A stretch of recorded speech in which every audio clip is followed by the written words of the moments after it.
Good morning, grade 9. Bago tayo magpapatuloy sa Kabanata 4 sa No Limitang Hiri, balikan muna natin ang Kabanata 3 sa mga katanungan. Ano ang ipinahiwatig ng pag-uunahan ni Padre Damaso at Padre Sibila sa panguluhan ng hapagkainan? Sino ang makasagot? Okay, tama. Ipinapakita nito ang kanilang pagiging sakim sa kapangyarihan. Kaya sila nag-aagawan sa upuan. Ayon kay Ibarra, sariling wika ang ginamit ng mga bansang narating niya. Ano ang nais ipahiwatig nito? Ayon kay Ibarra, sariling wika ang ginamit ng mga bansang narating niya. Ano ang nais ipahiwatig nito? Sagot. Okay, tama. Nakita ni Ibarra ang pag-unlad ng isang bayan kapag ito ay may pagkakaisa gamit ang sariling wika. Ang paggamit ng sariling wika ay katulad din ng pagmamahal sa sariling bayan. Okay, pangatlong katanungan. Ano ang labis na ikinayayamot ni Padre Damaso nang nasa hapagkainan na? Okay, sagot. Tama. Nang matapat ang mga buto-butong bahagi ng tinulang manok. Okay. Sunod na katanungan, ang kaginhawaan at kahirapan ng isang bayan ay kaugnay sa kanilang kalayaan at kagipitan? Ano ang ibig sabihin nito? Napahayag. So, ang ibig sabihin ni Ibarra sa pahayag na ito na nakasalalay sa mga mamamayan ang kaginhawaan at kahirapan ng isang bayan at may kaugnayan ito sa kanilang kalayaan at kagipitan. Kapag may kalayaan ang isang bayan ay may pag-unlad na magaganap. So, doon naman sa isyong pang-edukasyon na sinabi ni Padre Damaso na nagsayang lamang ng kwarta si Ibarra sa pag-aaral sa ibang bansa, sa Espanya. Pinapakita sa Kabanata 3 ni Padre Damaso na ipagdamot ang edukasyon at patuloy na maging mangmang ang mga Pilipino at sa ganon mananatiling alipin ang mga Pilipino. Sa sinabi naman tungkol naman sa katangian na ipinapakita ni Padre Damaso na nais bigyan siya ng importansya bilang kumpisor ng tahanan ni Kapitan Tiago. Ito ay kabilang sa isyong panlipunan. Si Kapitan Tiago ang nagdaos ng isang piging at walang halos sa nag-alok ng upuan sa kanya sa hapagkainan, kundi si Crisostomo Ibarra lang ang nakapansin at nag-alok ng upuan kay Kapitan Tiago. Si Doña Victorina ang nagalit dahil naapakan ng tiniente ang kula ng kanyang saya. Don Tiburcio ang kasama ng panauhin sa hapunan. Crisostomo nagtitimpi ng husto ng sa pambabasto si Padre Damaso. Si Padre Damaso naman ay nagalit din kay Crisostomo Ibarra dahil sinabi niya na magkasama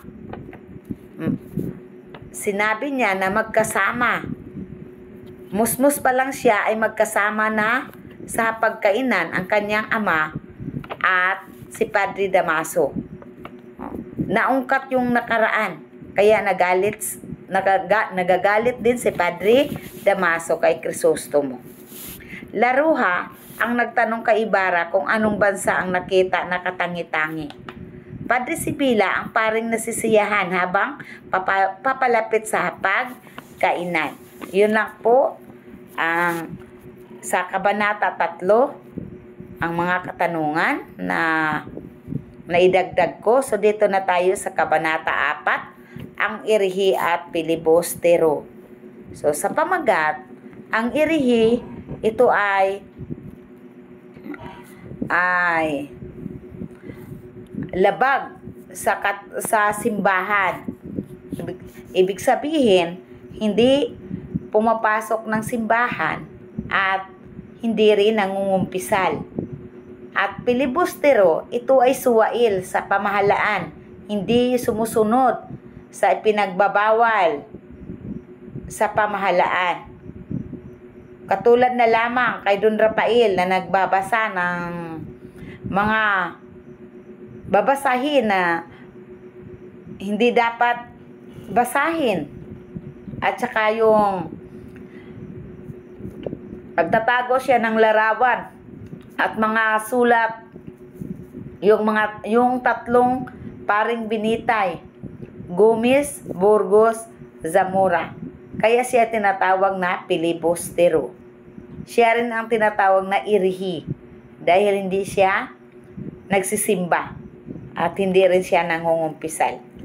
So, babasahin natin ang Kabanata 4. Buwan ng Oktubre, maraming paupahang kalisang magsasalubungan sa kalsada.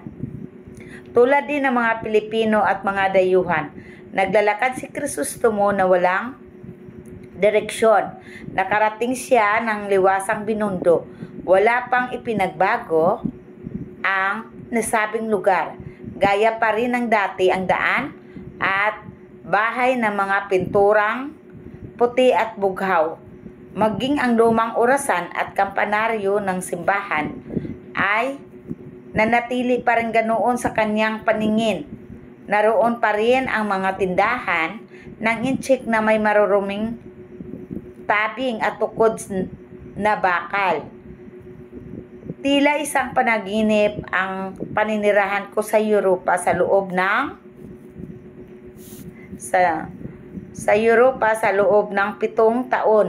Walang ipinagbago rito, usal ni Crisostomo habang dumaraan sa kalye ng sakristiya. So anong ibig sabihin ni Crisostomo? So kung ano yung sa pag-alis niya, kung ano yung hitsura ng San Diego, sa pagbalik niya, ganun pa rin ang bayan niya. No?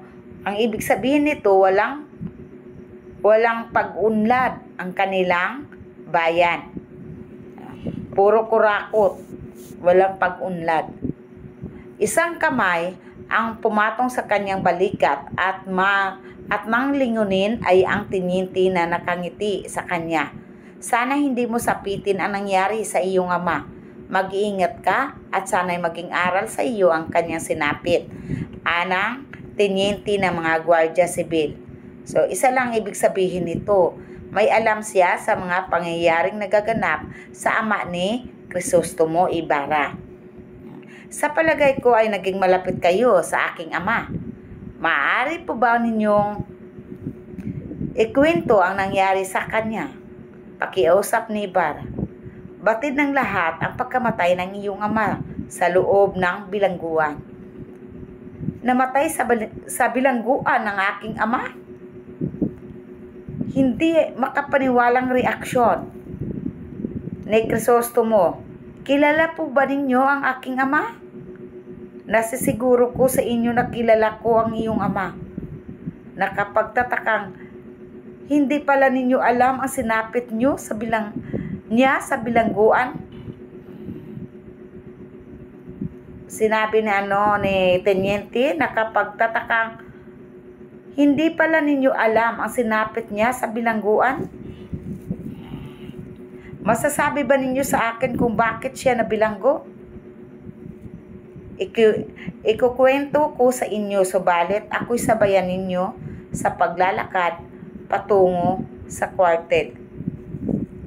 Nagkwento ang tinyente kay Crisostomo habang naglalakad sila patungo ng kwartel. Mabait na tao si Don Rafael, subalit marami na rin ang nagagalit at may kim-kim na pagkainggit. Karamihan sa mga ito ay ang mga Kastilang nagtataglay ng masasamang ugali. Ang mga mabubuting tao ay hindi nagtatagal at nagkaroon ng maraming kaaway tulad ng iyong ama. Saglit na huminto sa paglalakad ang tiniente at sandaling tumigil sa pagsasalaysay. Sabi nga, huwag mong sabihin na ikaw ay mabait, walang nagagalit sa iyo. Tayo ay bilang isang tao, kahit tayo mabait sa ating kapwa, mayroon pa ring nagagalit sa atin. Kaya mag-iingat din tayo. Mag-iingat pa rin. Masabihin mo, mabait naman ako, walang mag-ano sa akin, magagalit. Pero meron. Sa anong dahilan? At kung bakit magagalit sa'yo? Naiinggit. Si Don Rafael, marami ang nainggit dahil sa kanyang kayamanan.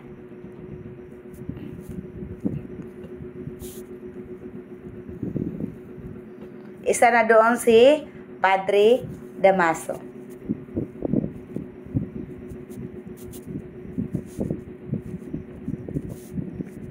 Ilang buwan pa lamang kayong nakaalis nang magkasira ang inyong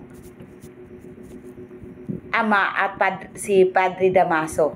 So, mga ilang araw siguro, ilang buwan na nakaalis si Ibarra, hindi na nagkakaintindihan si Padre Damaso at si Don Rafael.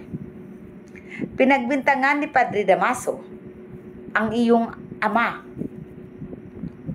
nang hindi pangungumpisal na dati naman niya hindi ginagawa kahit noong sila'y magkaibigan pa. Dati naman talaga na hindi talaga pumapasok sa simbahan si Don Rafael. Alam ni Padre Damaso. Pero nga, nagkaroon siya ng inggit kaya gumawa siya ng kasalanan para masabi siyang may kasalanan si Don Rafael. Mula noon ay madalas pasaringan ni Padre Damaso ang iyong ama sa tuwing siya ay nagsisermon sa pulpito. Ngunit, masasabi kong higit pa rin siyang marangal kaysa kanila. Ano pa rin? Sa palagay ni Teniente, marangal pa rin si Crisostomo kaysa sa mga Kastila.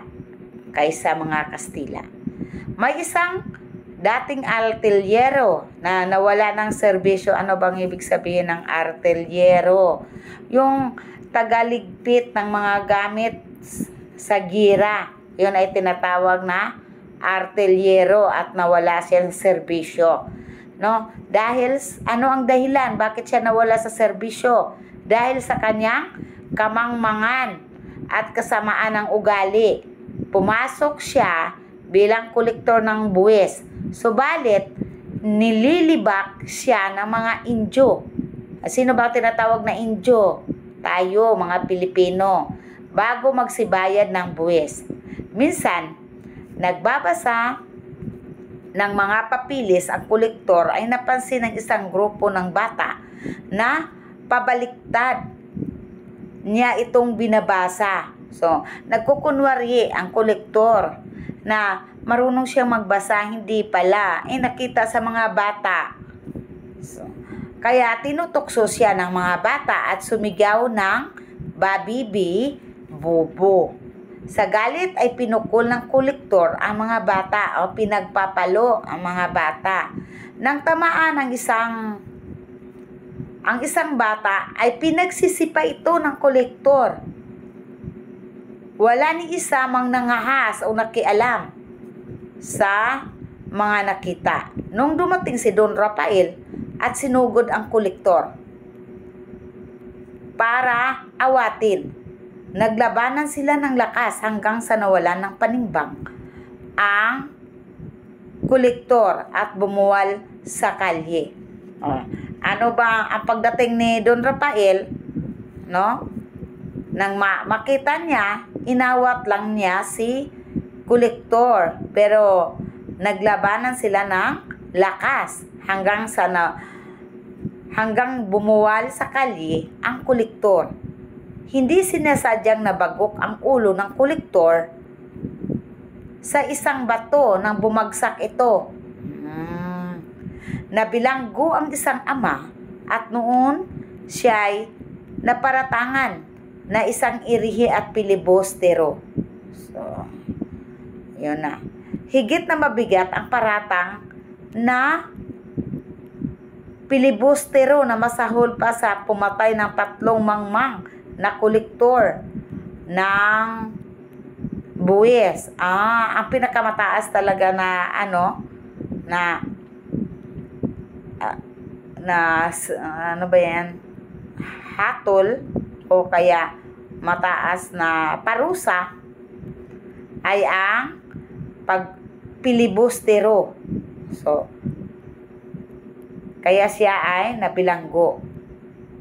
Ang ibig sabihin, no,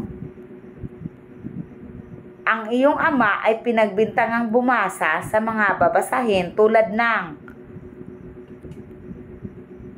El Correo de Ultramar at pahayagang galing sa Madrid.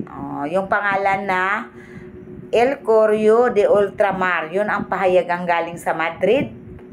Nag-iingat din daw siya ng larawan at mga sulat ng isang Pilipinong pari na binitay dahil sa pagkasangkot sa rebellion. Yun yung Gumbursa, yung 3 pari, no? Gumbursa, Gomez, Burgos, Zamora. At pati ang pagsusuot niya ng barong Tagalog. So, sinita pa. Ay ginagawa pang malaking kasalanan ng iyong ama dahil apo ng Kastila. Marahil kung hindi lamang sa kanyang mga kaaway, ay napawalang sala na ang iyong ama. Pinatunayan ng isang doktor na naging sanhi ng kamatayan ng kolektor ay alta presyon. So, hindi siya pinatay ni Don Rafael, kundi pinatunayan ng isang doktor na ang pagkamatay ng kolektor ay alta presyon. At tunay na walang kinalaman ang inyong ama. Ginawa ko ang lahat upang matulungang makalaya si Don Rafael. Lumapit ako sa dating Kapitan General sa mga abogadong Pilipino at Kastila. Subalit, tumanggi silang tumulong dahil sa takot na madamay sa demanda. Dumating ang panahon ng katarungan, subalit huli na. Nagkasakit na ang iyong ama at sa loob ng kulungan hanggang sa namatay. Saktong sinapit nila ang kwartel nang matapos magkwento ang tinyente. Malalaman mo ang iba pang pangyayari mula kay Kapitan Tiago. Mahigpit na nagkamay ang dalawa bago tuluyang tinalikuran ang isa't isa. So, makalaya na sana si Don Rafael sa tulong ng tinyente. Ngunit huli na ang lahat. Namatay na sa sakit si Don Rafael. Yun lang po ang Kabanata 4 at maraming salamat po sa susunod ulit.